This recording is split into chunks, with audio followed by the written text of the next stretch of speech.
Now the question is, what is polity, an Indian polity? Then polity is an actual administrative function of the constitution.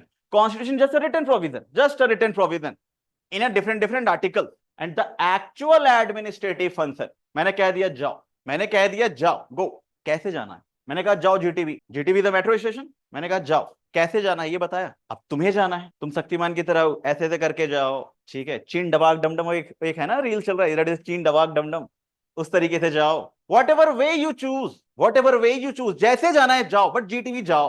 मैंने एक written provision बता दिया है under our constitution, it is written document, but the actual execution of the constitution, for example आप लोग time table बनाते हो ना पढ़ने के लिए, आप टाइम टेबल बनाते हो 6 बजे उठ जाना है, 6 to 8 फिजिक्स, 8:30 to 10:30, ऐसे करके एक शेड्यूल बनाते हो ना, make a time table for your study purpose. क्या बना देने से पढ़ने लग जाते हो? जो टाइम टेबल आपने बना दिया है फॉर योर स्टडी पर्पस, क्या आपने पढ़ना स्टार्ट कर दिया?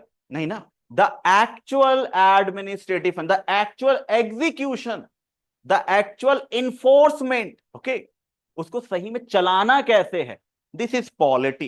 But we are talking about Indian scenario, Indian situation. We are living in a diverse country, diverse culture place. तो उसको कैसे चलाना है constitution, how to run our constitution, तो वो हमें पॉलिटी बताती है, ठीक है, वो हमें पॉलिटी बताती है। इसलिए the word is what, the actual administrative function, कैसे चलाना है देश को, this is mention under polity.